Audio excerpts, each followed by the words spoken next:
You are listening to SPN, the Sports Podcasting Network.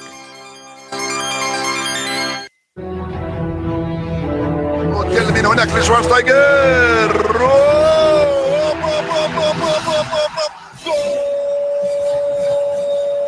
Va a pegarle Ronaldinho Gaucho. Ya lo hace. Pierna derecha, directo al arco. ¡Golazo! ¡Golazo! ¡Golazo!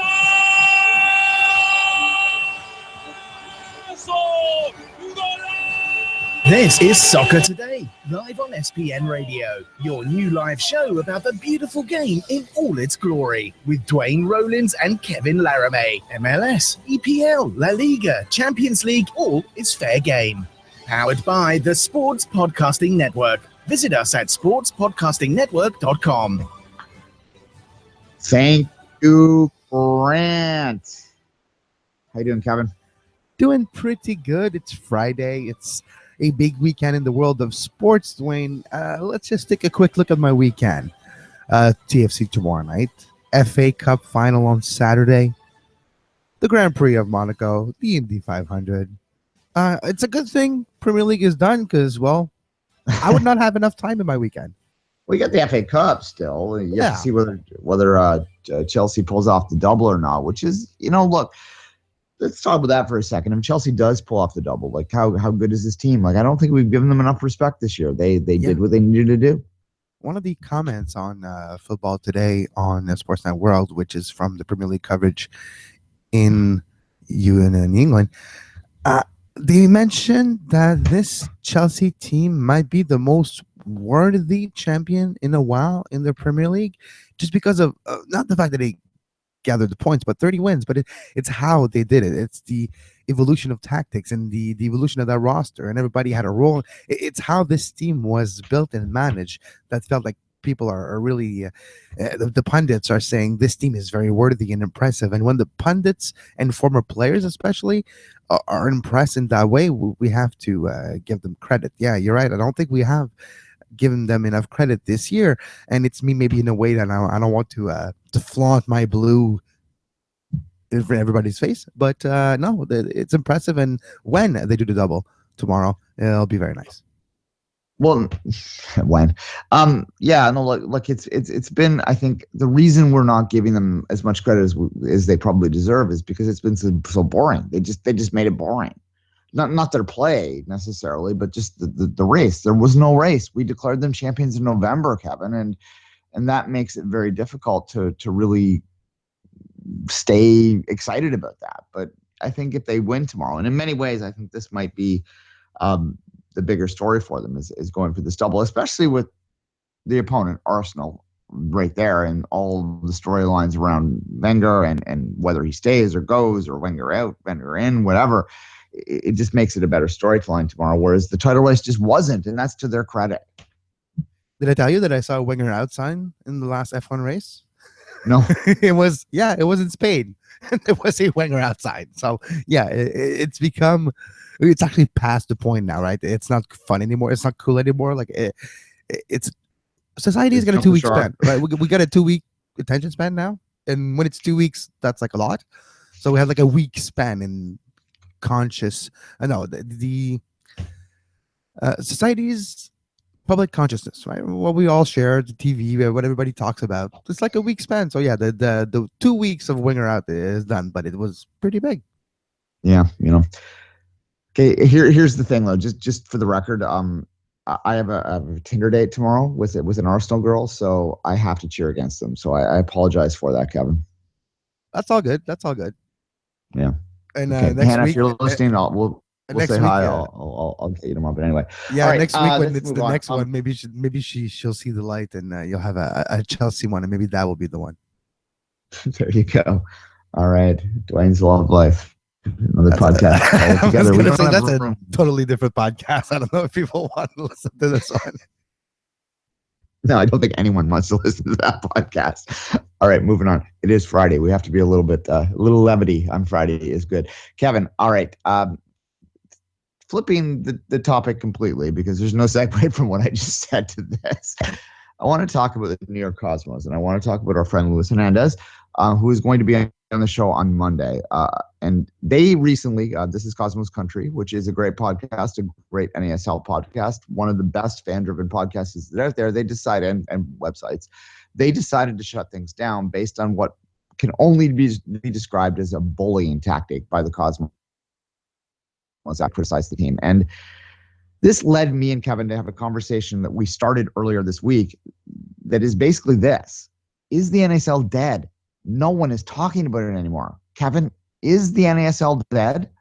Before we answer this, Duane, let's go back in our recent history, you and I, of the last 2 years of doing Canadian North American podcasts. We've been talking about the NASL for 2 years when people were not as much talking about it. We were at least addressing it, touching it, intrigued by it, interested in it. And we were asked a lot of questions, and everybody on social media, people on social media were reaching out to us. We had conversations about the NASL. I haven't had one tweet about the NASL since last year. I'm not even kidding. The amount of the online community of the NASL was so much louder before this year. I think what happened in the off season and the uncertainness, the uneasy uncertainness that people have towards next year, because nobody forgot the 2 words that Sanu Gulati says. Well, it's more than 2 words, but that phrase that he mentioned, well, for this year, and it will be reassessed in due time for the years after. Well, the way it's looking, it's not going to be a lot of things to reassess. And if what was driving this team, this league, fan support, crazy hardcore fans are not as loud and as boisterous as before, is there potential there? Is the USL already gobbled up that market? I don't know. But if we look with our personal experience, nobody's talking about the NSL, to me at least, in the last 6 to 8 months. No, I mean, look, I feel guilty about this on some level, but at another level, I have to sort of react to what's happening around me. And you're right. Like, no one right now seems that interested. I mean, last year they weren't good. They weren't great storylines, some of them, like the OKC thing. Maybe that was a little funny, but we were talking about it. But then seemingly this year, Kevin, we had people reacting to it, right? Well, we thought we had, when we on the pitch, they surprised us, and at some point, sometimes it was different, and there was some positive results, and we did say our mea culpas. And when we did something that people didn't agree with, according to the ASL fans, well, they reacted. We'll see now with this show if they react. If they don't, well, that tells you something too. Yeah, well, by all means, reach out at 24th Minute, at Kev Laramee. Like, reach out at SPN Soccer Today. Like, Sports reach out. Yeah, Soccer Today, SPN, Sports.net. Is the NASL dead? And if you're listening live, let us know at Soccer Today, SPN. It's a Twitter that I can monitor while I'm on the air. Is it dead? According to what we see, and I'll let you jump in, Duane, that's what it feels like. Like, it used to gather reaction momentum, like a fight back at least or something, right? No, precisely. And look, I don't even know what to do with this in terms of coverage, and we'll just sort of throw it out there. Like I said, like, react to us. Like, how much coverage do you want of this?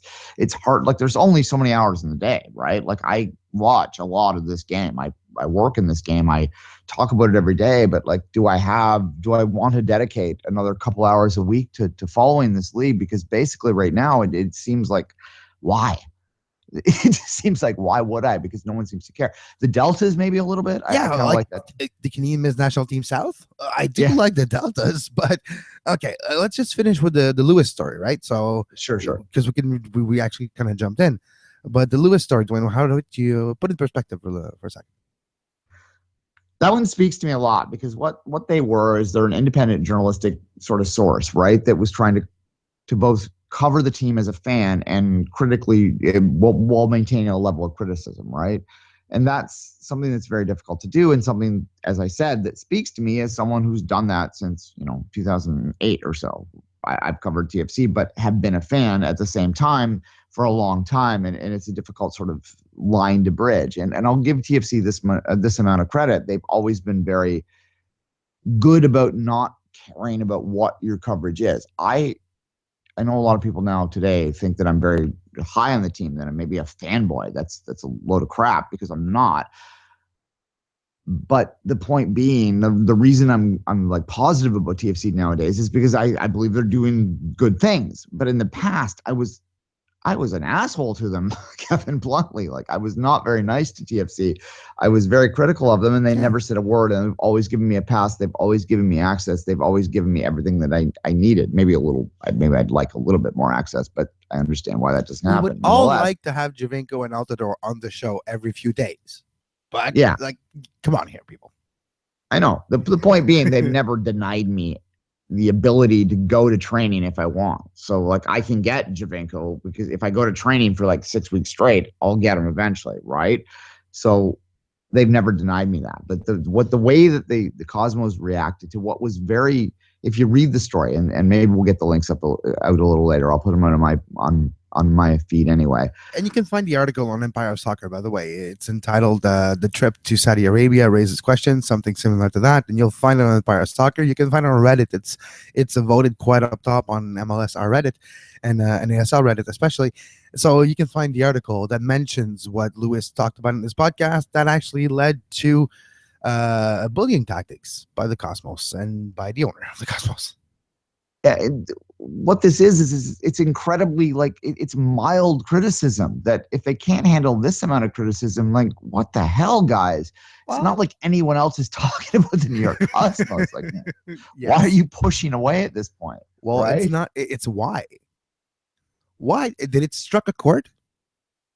Did something about Sella Sport maybe, or their implication, or the ownership, and the more transparent of what's going on there? Is there something there? And that's where you have to kind of see this as what seems to be overreaction from the Cosmos owner, Rocco. Last name? I don't want. Yeah, it's a. I just don't want to butcher it. Jekisimo or something. I just don't want to. I don't have it right in front of me. Camiso. There we go. Rocco Camiso. It was right here. So the owner, Rocco Camiso, and his overreaction to this article in the podcast might suggest that they found something. And if there was no reaction, you probably would figure that, well, there's nothing else because nobody would have talked about it. Look, in a nutshell, what they're talking about is there used to be a hashtag that we don't really see it much anymore because I think a lot of MLS teams have kind of backed off this idea. And Dave Clark, our friend from Sounders at Heart, sort of coined this hashtag was trophies not friendlies was the hashtag, right? Like to pay attention to the things that matter. And this is kind of this speaks to that idea that they're in Saudi Arabia in the middle of the season at days after they lost to a pub team, basically in the US Open Cup. What does that say to your fan base? What does that say about how serious you are? What does that say about many things? And there's legitimate criticism to give there. So look, yeah, this is ridiculous, this whole thing. I go back to what I just said a minute ago. Like, why are you crapping on the people that do actually care based on the fact that they're criticizing you? Because maybe you're being a little bit defensive here because maybe there's something to legitimately criticize you about. Yeah, exactly. And just having a friendly in the middle of the season is bad enough. Having a friendly crossing half the planet to go play that friendly in the middle of the season after what could be maybe, and according to supporters, it is the worst defeat since the club came back in 2013. Well, to use my expression that I use quite often, the optics of it are not good, Duane. The optics are not good. All right, yeah, and as I said, Lewis and I have been chatting earlier today. We tried to get him on for today, but he couldn't today because it was a late request, and we are going to speak to him on Monday. And Lewis is a good guy, so listen to us on Monday when we talk to Lewis. All right, Kevin, let's take a break. We'll come back. We'll do our games of the week and maybe review the Europa League final.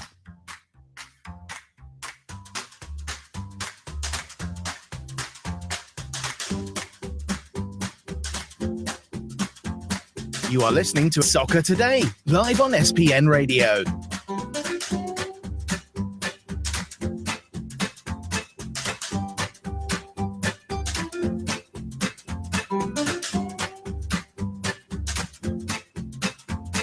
Visit sportspodcastingnetwork.com for more.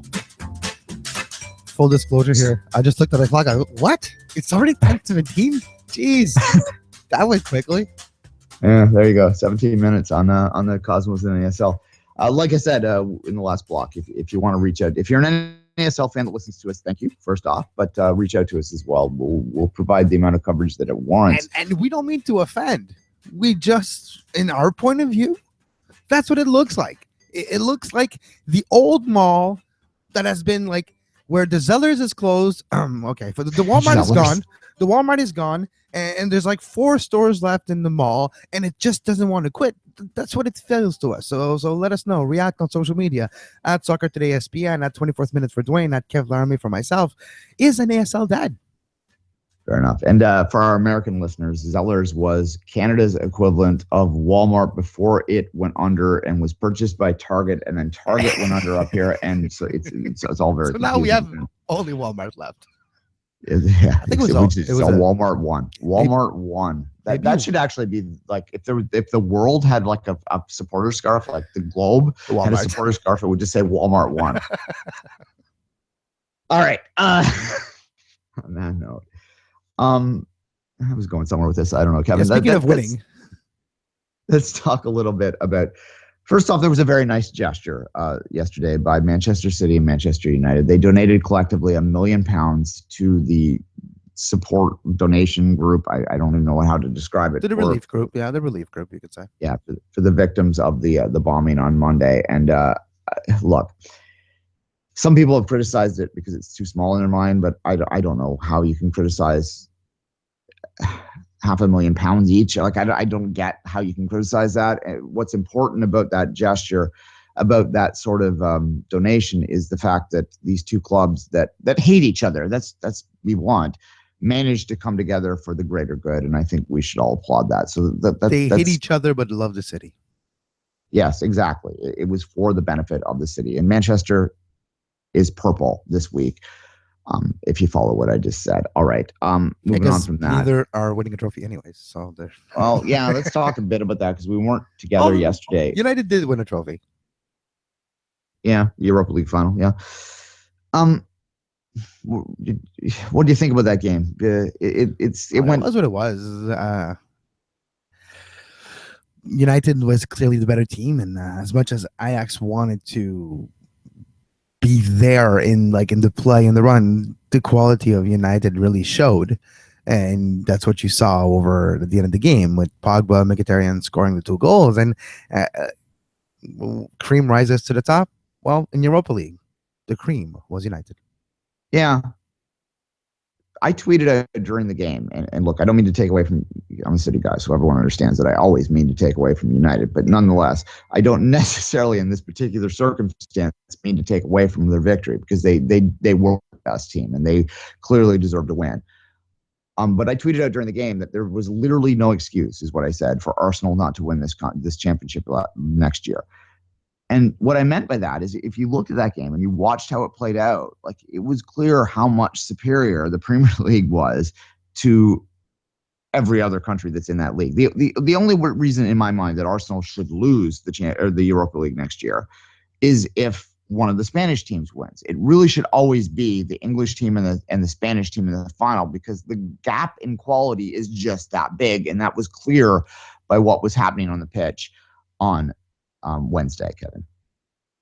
Yeah, for sure. And if Sevilla or Atletico has a bad group stage in the Champions League, I wouldn't be surprised if they're in Europa League next year, right? And those are probably the team who's going to challenge Arsenal in the Europa League if Arsenal actually wants to do it too. There's that aspect. Are they going to prioritize this competition the way that United did towards the knockout stage?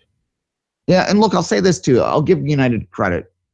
God help me. I'll give United credit in the sense that they did prioritize winning this competition because a lot of clubs in the past have not. And I've never quite understood that. I mean, Spurs, for instance, have been in this competition many times before and they've just thrown it away. Like, why are you doing that? That doesn't make any sense to me. I mean, the Europa League has a great history and it is a relevant trophy to win. And it is a day out for your supporters. And it is something that you should aspire to be victorious in. To me, if you're an English team or a Spanish team or an Italian team, then that makes this competition. You should absolutely be competing to win it, because why wouldn't you? I don't understand and never have understood why clubs throw this away. So I will give United, as much as it pains me to my soul, I will give United credit for actually taking it seriously and getting the job done. Yeah. So good on United. We want to say as much as we want about Marino and everything. They got their qualification for Champions League next year. They won 2 trophies this year with the League Cup.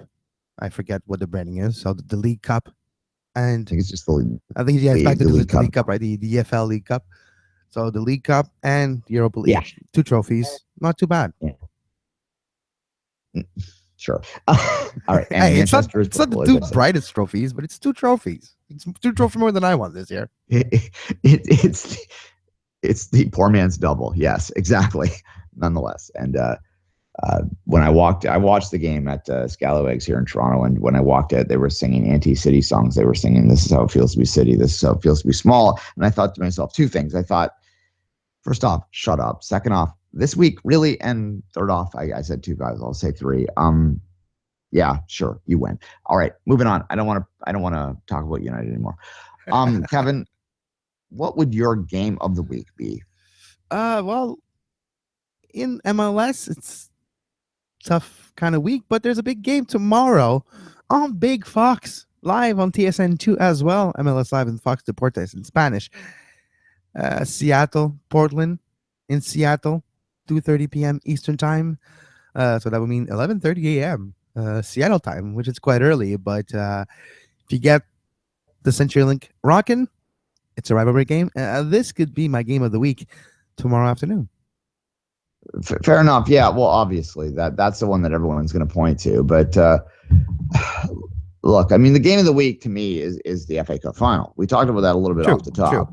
I know this isn't MLS, but again, with the Chelsea thing, are we giving them enough credit? Is this a team that we should talk about amongst the better teams of the last few years within the Premier League? If they win tomorrow, if they do win tomorrow and win that double, then I do think that we need to do that. So that's the one game that I will be most focused on this weekend. Beyond that, I do like the Minnesota United Orlando game a little bit, because Minnesota's improved and Orlando has slipped since the start. So that's going to be a real telling game to me tomorrow at 8 p.m. I will be watching that one for sure. I don't know, Kevin, any thoughts there? Yeah, no, of course. There's TFC Columbus tonight, the Trillion Cup. Trillion Cup. The reverse fixture this year. So that will be interesting. I know there's 3 fixtures, so it doesn't really work. Vancouver, DC tonight. Can Vancouver continue their kind of great turnaround of the season in the last few weeks against a terrible DC United team? New York Red Bulls, the Revs, Derby, kind of, and the Red Bulls at home.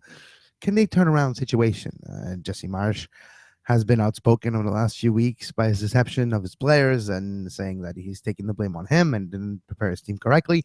We'll see how he did prepare them to play the Revs. Could be a blowout because the return of the pendulum. It's been a year now. Remember that 7-0 game against NYCFC? Well, that's a year ago. So we'll see if memories of last year come back to give the Red Bulls maybe the little support and maybe the wings they need. Exactly. Okay, let's talk about the Trillium Cup a little bit.